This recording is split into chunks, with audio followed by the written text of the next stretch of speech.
Hi and welcome back to Garden Ninja.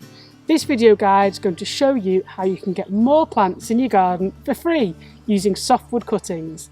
So if you've got plants and shrubs that you'd like a few more of, this guide is going to show you how easy it is to take cuttings and then pot on those cuttings for success. So come on, let's get cracking.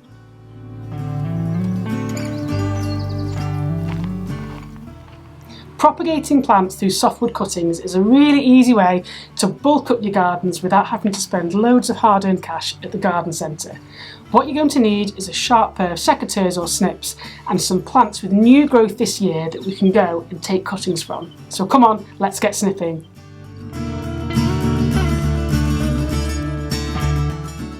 Now you can take softwood cuttings from a number of different plants. Fuchsias, hydrangeas, Physocarpus, Viburnum. Any of those deciduous shrubs will be really easy to take softwood cuttings from, and you're looking for this year's new growth. So come on, let's give it a try. Now a really fast example to show you softwood cuttings is mint, and I've actually found one here hiding amongst these strawberries. So I'm going to take a cutting from that and show you it, because I can guarantee in under a week we're going to get some really juicy roots, and that will demonstrate the principle really well. I'm also going to take some cuttings from a Philadelphus around the corner to show you that for an established shrub. The time of year is late April, which is ideal. You don't want to be taking softwood cuttings when the plant's in bloom. You want it just before it starts to flower.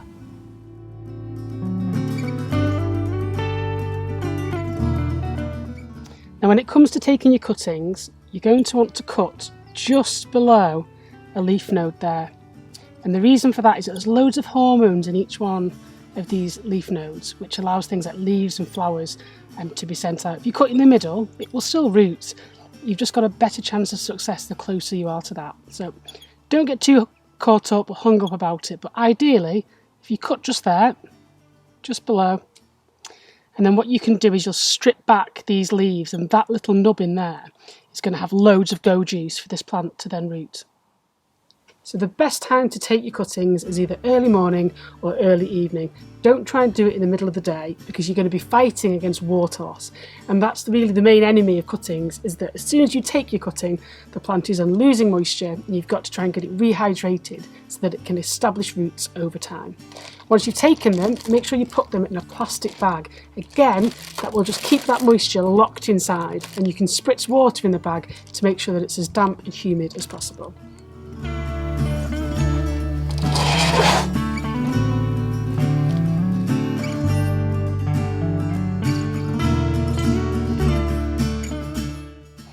So now it's time for the really exciting part. So, using a clean surface, take your cutting out of the bag. So I've got this one here. Now we've made the cut there, it's been kept moist, but we need to reduce the surface area of these leaves, because these leaves are basically going to be losing water far faster than the young fresh stem can take it back up. So with a sharp knife, we're going to cut these in half. And it may seem brutal, believe me, the plant will be fine. It'll actually thank you for removing those. Because what that means is now we're going to be losing far less water, but we've still got enough leaves so it can start to photosynthesize and build those roots. The next step is to get this straight into water.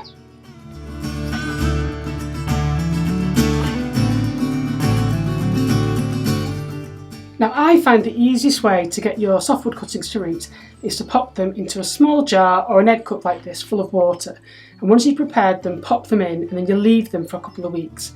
And the reason why I prefer this method is you can actually see when the roots start to emerge. You can of course pop them straight into compost, put the plastic bag over the top and then wait to see if they root, but I just prefer this method. I think it's a little bit easier, and if you're new to gardening, it's really exciting seeing the roots start to emerge from the softwood cutting, but it's entirely up to you.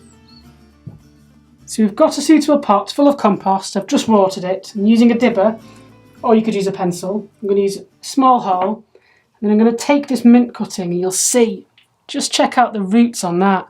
They're absolutely ginormous, and that's why it's a good example for this demonstration. But any of your cuttings that have rooted, you're going to take them straight out into a suitable pot and plop them in. So you want to cover those roots and the stem from which they come from. So actually I'm going to use my fingers.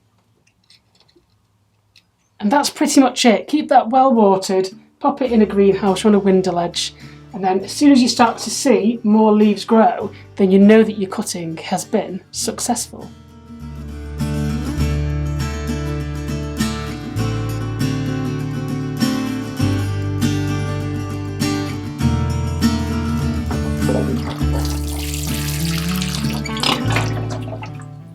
So the alternative method of potting on your cuttings is to put them directly into compost as soon as you cut them.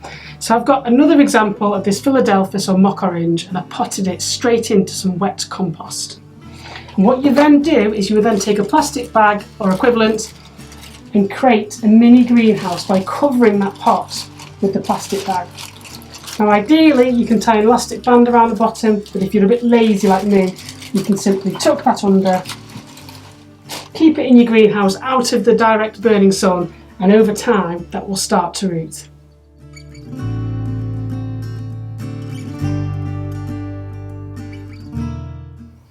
So there we have it, my super easy way of taking softwood cuttings to help bulk up your gardens without spending a small fortune. Now it's always worthwhile when you're taking cuttings to take 5 or 6, then you're hedging your bets. While some may take, some may not. So don't just do one, do a few. And if you end up with more plants, you can share them with friends and neighbours. If you've liked this video, make sure you subscribe to my YouTube channel where there are loads more garden design hints, tips and hacks. I've been Garden Ninja, happy gardening.